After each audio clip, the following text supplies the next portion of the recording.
Hey y'all, and welcome back to Breaking Out of the Box. I'm your host, April Bambila, and this is your go-to podcast for a safe place to talk and share the feeling of being someone that feels different than what tradition usually says you should be.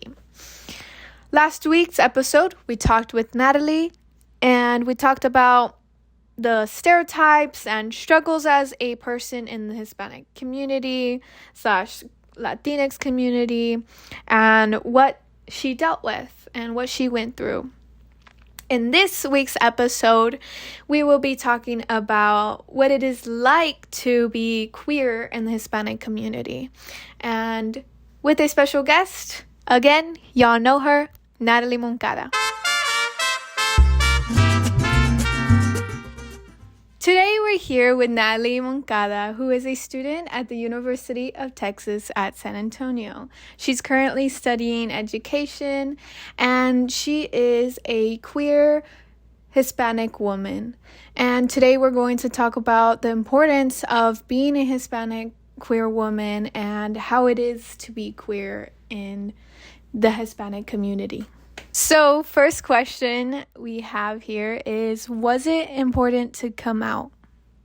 I think it's very important to come out to like friends and I guess you would say chosen family. So there you have like a supportive, group. Yeah. So coming out. Community. Yeah, there you go. For me, I think it's important to come out, but for certain people, I don't think they need to come out. Like a lot of people, I don't think they want to come out, because if you think about it, do straight people come out? No, right? Like, why do we have to come out if straight people don't come out? And so I feel like sometimes it should just be normalized into you like the opposite? No, the same sex, and like that should be just like, oh yeah, cool, whatever, like you do you, Yeah. But we do have to come out sometimes. So certain people yes, and then certain people no, because the way they think about everything. Yeah, I also think it's not like, sure, yes, let's normalize coming out, but also be supportive whenever they come out, and asking them, like, for example, when someone comes out as transgender, yay, like, it's exciting for you to come out, rather than, oh, that's okay. Like, definitely. So it's good to be excited and supporting, and then also the most important part about, when someone feels comfortable enough, like, opening up to you, is asking, well, what can I do to help you, grow in your sexuality or your gender, and so that creates more of a supportive community, more supportive environment for those in the community. Yeah, I totally agree with that. But yeah, to me, I think it is important to come out, because today's day and age, not everyone's accepting of it. And so I think it is important to come out, especially if you want to come out, right? Like, it's also that thing where if you want to come out. Right. So have you ever come out? It was a slow process for me, so I would occasionally come out to friends, and then from friends it went to adults, trusted adults, of course, and then from there, it wasn't necessarily like, oh, I'm bisexual or I'm a lesbian, or it's just broad towards like I'm queer, because it's been going on 4 years and I still don't put a label on it. I just say that I'm queer. So then you've never actually, have you like come out to anyone specific, like family or anything like that? I think referring back to the first episode, I didn't really tell my parents that I was queer. They kind of found out on their own through like investigating social medias and people's profiles and whatnot. And so they found out that I was queer through there, and leaving the household, it didn't really affect me. Whether I know that they weren't accepting, they're still not accepting. Yeah. So it's just I don't involve myself in that environment because I'm putting my happiness and my identity first before others people's judgment. And that's great for you. Period. Slay. Period. Everything. So, well, that's wonderful that you removed yourself from that environment, like you said in episode 1. But but yeah, sometimes it really sucks when you are outed, and you're not one who told them, right, one-on-one. But for me, I really like corn. I really like corn.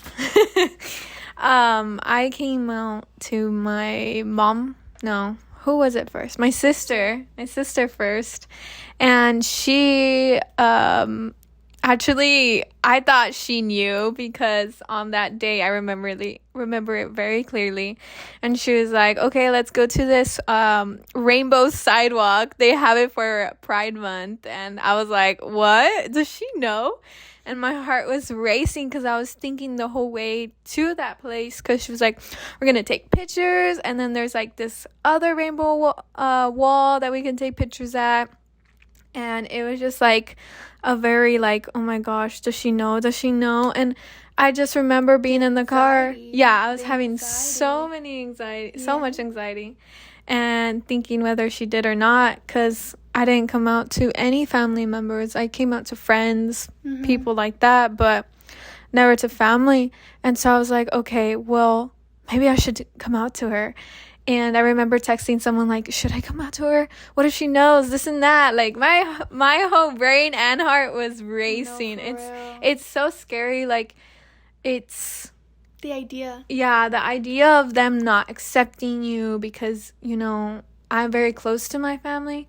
So it's like, it's scary. Like, what if they don't accept me? What if this and that? And it's just the what ifs, right? And it's just like, what if? And that's what stops you most of the time. Right, yeah. And so, anyways, we got there and I was shaking. We were taking a photo and we were like this close to each other, taking a selfie. And I go, Yadi. And I told her that I was gay and that I liked women. And so she was like, what, really?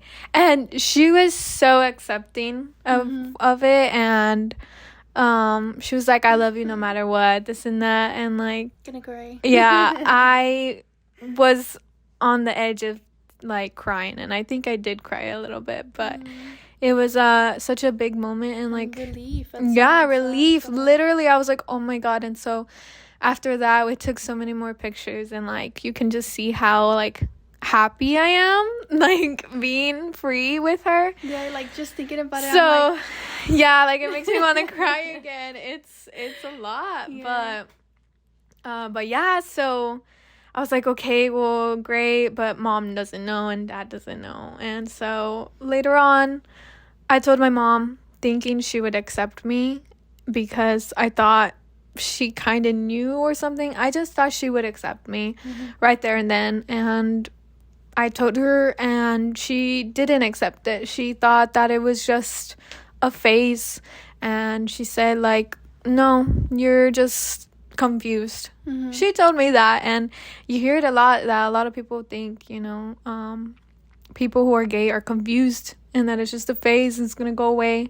No, like I knew since I was in elementary as a little girl, like I knew. And so yeah, I was a mocosa for her. And it was hard because my mom didn't accept me for a while. So it took her a while to just, get the idea in her head, I guess, and kind of accept it.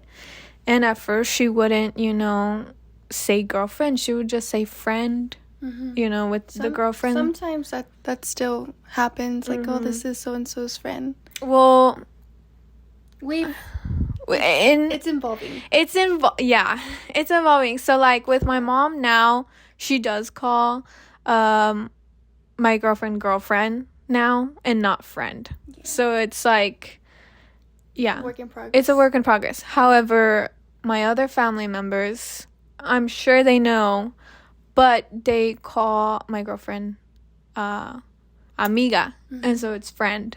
And it's like, and I don't know why it's so hard for them to, process it, but because of the way they grew up, probably, and the way their culture is, Hispanic, Latinos, like Mexican cultures, it's just not it. Yeah. It's not something that is acceptable right now, so.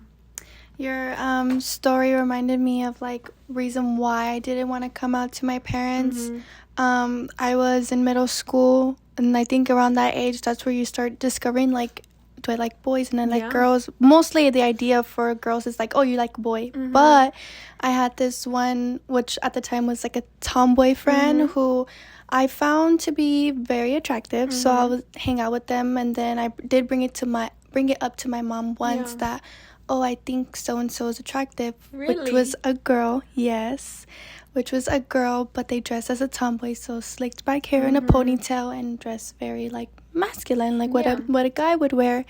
And so my mom, in her words, said, if I find out that you like girls, I'm kicking you out of the house. So that's what stopped me from coming out. Yeah. And, yeah. That's what your story reminded me. I was like, oh yeah, that happened. Yeah. But it's things like that did stop me from coming out and staying in the closet. And like, there were times where I did want to bring it up to my mom, where I was like, I'm queer, but the idea of getting kicked out of the house and the like, where do I go after that? Yeah. And it's like, I'm still in high school, I still want to finish, and Yeah. Now that reminded me of another story too. So I told my sister, and she knew. I was here at the house, and my mom didn't know still. My parents didn't know. And one of my tias figured it out from my cousin. And I was so afraid, because I was like, oh my gosh, what if she tells my mom? Oh my gosh, they talk, like they're chismosas, like they'll talk about, everything and anything, and things go fast in my family, one person to another. It spreads like fire. Yeah. And so it's crazy, and it shouldn't be that way, honestly, in families. Things should be kept, a little bit toxic, but that's how it is in my family, which is not should not be normalized. No, and it shouldn't be normalized. That's for another episode. But anyways, I remember being so scared, and I was talking to my sister, and like she was like, it's gonna be okay, and this and that. But it was just a wild moment. And like, now being free, and now I'm out, it feels good to just be me. But there's still things that we deal with. Like, even if we feel like we're out, we're not completely out. I feel like, and it's weird, but it sucks, because it's like sometimes we're out and about, and then we want to hold hands, and then it's like we can't hold hands. Like, we have to censor it. Yeah, because other people will give us those ugly looks, and not make us feel accepting, where we're scared something might happen, and we want to prevent that. So we don't hold hands, we don't kiss in public, we don't do those things just to avoid problematic situations. Yeah, and that shouldn't be the case right now. Like, I mean, we should be progressing, and we should be not scared to, not afraid to do that in public at all. We should do it like normal couples. And so that really sucks. But anyways, back to my mom, I just want to say that now she is accepting, and she's on board with it. So it's nice, it's great. And with my dad as well, I came out to him. He already knew. he said he knew. So I was like, oh, great. I mean, but it was hard still because I thought he was the one who wasn't going to accept me. Because I guess in my head, I was like, he's very serious and this and that. And he's not going to get it. And he actually did. So it's crazy. You never know who's going to accept you, who isn't. But yeah, that's what happened. Mm-hmm. But I think it was very important for me to come out. Yeah. Because if not, I don't know where my life would be, you know. There's a lot of kids who don't come out and have a lot of anxiety, which then will probably develop depression, and then that leads to the possibility of suicide. And where there are a lot of suicide, there's a high suicide rate for those who are transgender, and that should be, that could be prevented if we just have accepting, not even, I mean, I want to say you don't have to be accepting, just as long as you respect it. Yeah. Respect it, and that's all you need to do. Don't be judgmental, don't criticize, don't gossip, like, just respect. Yeah. Respect the community, and that's literally what prevents, you know. Yeah, suicides or depression, anxiety, like yeah. And I'm sure, like, even though it's a more accepting world right now, I mean, yeah. it's not 100% accepting, right? So yeah. But another question, how do you feel about religion, and how did you deal with religion in your family with being, you know, queer? This one's a good one. I was like, I'll take the mic. Ole.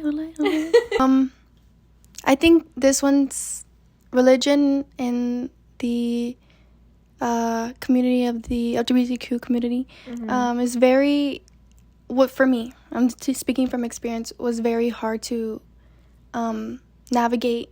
At first, I was baptized as an evangelical Christian. I think I don't know how to pronounce that, but I think you're pronouncing it right. Yeah, and after I was baptized, that's where I knew I liked this one girl, and so I would occasionally and frequently push them away because I was guilty of liking the same sex and being in a religion. I was taught, and it was implemented in my brain, that I was wrong, I would go to hell, and it was a sin.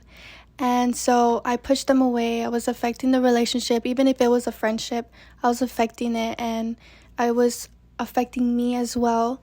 So it wasn't until I left my mother's home that I also left the religion, because it was affecting me as well. So I think I jumped a lot.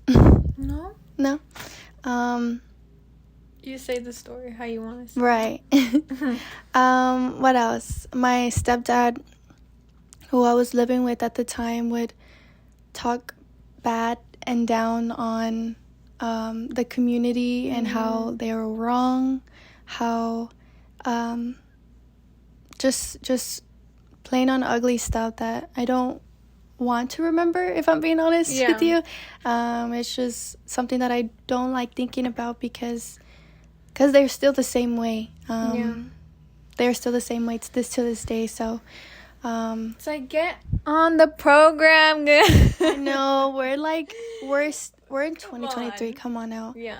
And it's like it wasn't up until, I would say, last spring that I was in a course, and kind of like talks about like different subjects, and one of them was religion and LGBTQ, and my professor stated that you have to do your own research, because never in the Bible it talks about if you're gay that you go to hell. Like I don't know, I'm probably saying this wrong, but there's a lot of research out there where it doesn't talk bad about queer people. It doesn't talk bad about transgender people. It's like I mean, it's a broad quote where it says, he made us in his image, and I am who I am. And love thy neighbor, whether you're disabled, black, brown. That's what it says on the Bible? No, it doesn't say that, but it's like love thy neighbor. And then what that means is like your neighbor could be black, brown, a person of color, disabled, white. Like it does not matter. It's just, I don't know. You should just be accepting. At the end of the day, just be accepting. Yeah, for sure. I mean, religion is a big thing also on why people don't come out or any of that. And then some people don't think that they can be religious and queer, you know? And that's false. You can be religious and you can be queer. There is a Catholic priest in Philadelphia who is gay, and that's exciting to hear that he's bringing that into his community where his followers are accepting of that as well. So it's pretty. It's beautiful. Yeah, it's a Queer Eye. I don't know what episode. I'll put it somewhere, but you should totally watch it. But you can definitely be religious and queer. I mean, it's your life, and you're gonna live it however you want to live it, right? So like, if you want to be religious, then do it. If you don't, then don't. It's also like, do your own research as well, because when we're younger and as we grow, we're implemented this knowledge into our brains, like, you can't do this, you can't do that, but we never ask the question as to why. Why can't I do that? Why can't I do this? Why can't I be gay? And just doing your research and looking for yourself to answer your own questions rather than getting answers from other people. So So the next question is, do you feel represented in the Hispanic community as a queer person? I think I do. I think I am represented in the Hispanic community. I reflect how the laws being legislated in Mexico, and how now they have ¿cómo se dice? That you can marry. Yes, the same sex. And I remember seeing this post where a group of people who wanted to get married all came together in Mexico, and they all got married. They had this huge party, and everyone was dressed, and I want to find it now, but everyone... A group of people or two people? Two people. Oh, okay. Two people, but like two people getting married. Got you. But it was multiple people. Like it was a huge group, and they all got like married on the same day, and they all just came together. And a lot of queers. Yeah, a lot of queers. Yes, and it was beautiful. I did cry when I saw that post, because it was just so pretty. And as in the United States and living in Texas, it's hard because we're not being educated that knowledge of LGBTQ history. I think it's very important. We're not being represented here, but in the Hispanic community in Mexico, like I do think I'm represented there. I think for sure in Mexico, but if we're talking about here, I don't see it as much as other places, especially in Texas, because of the governor. Yeah, governor, right? Governor Abbott that we have right now. And he's really just trying to push, like, you can't learn this in school. And you can't learn about slavery, right? Yeah, slavery and Black people and how all of that trauma happened in the past. And it's crazy that he's trying to erase everything. And we can't also learn about, queer people and history, and also can't have anything that resembles queerness in the classroom. And I bet that's a big thing for you too, being a queer woman, I mean, trying to erase something that happened in the past is like it's unaccepting for me on my end, because how do we know how to prevent it when it does happen? History repeats, whether we see it or not. It repeats, and not educating our children, our students, or even reading to them about these things is dangerous, because it is going to repeat. Discrimination is going to continue to happen if we're not knowledgeable and teaching our kids these things. So I don't know, it's just crazy. It's crazy that someone can do something like that and erase something that's historical, and it's just like he wants it to happen. Yeah. And it sucks that we have these people in power who are doing these types of things, and it's just insane. And then now transgender people can't even have access to care.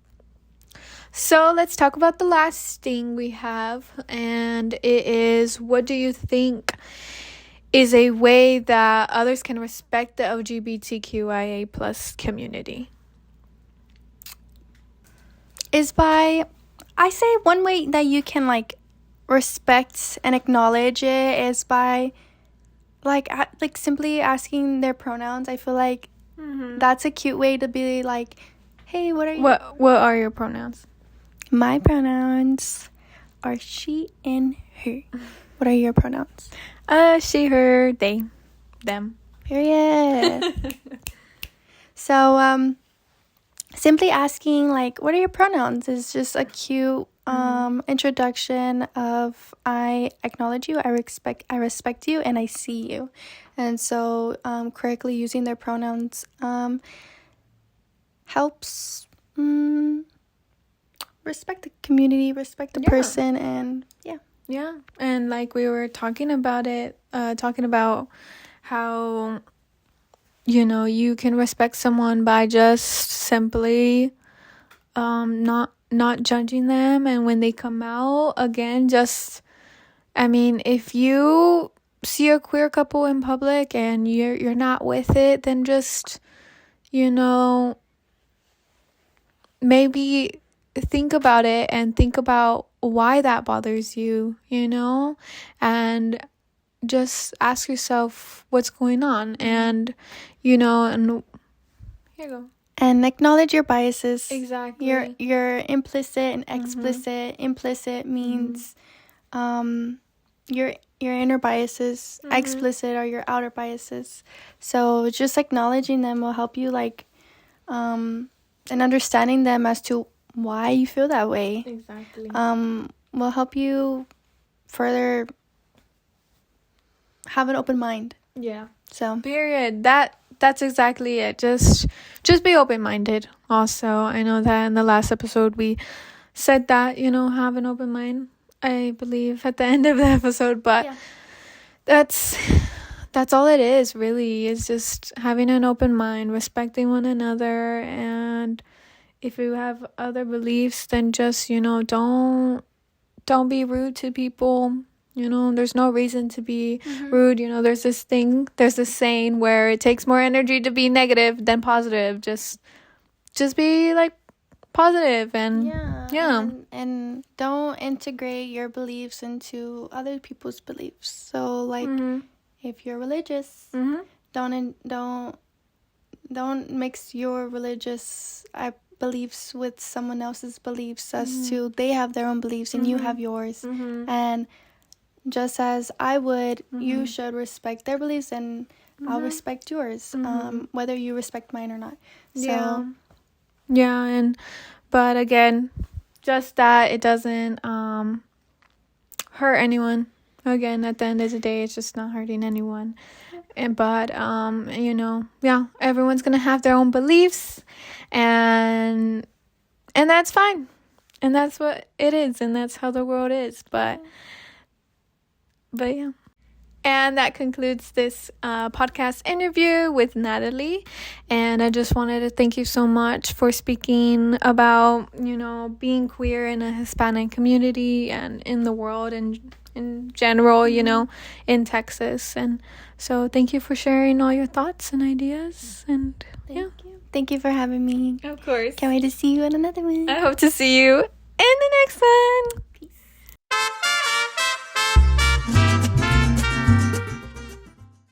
This this was Breaking Out of the Box. And today we talked about the LGBTQIA plus community and how it is coming out in the Hispanic community. And we talked to Natalie about her experiences, her struggles, and how she got through that and how she is today. And still, these are very important topics to let each other know that we are not alone in this, and how we aren't alone in being different and being different in these communities that, sometimes don't accept us and sometimes they do, but these are important issues to talk about. And we are all different in many ways, but we are all beautiful and we're not going anywhere, even if we're different. Join us next time for episode 3, where we will talk about veganism and the importance of food in the Latinx/Hispanic community. See you next time.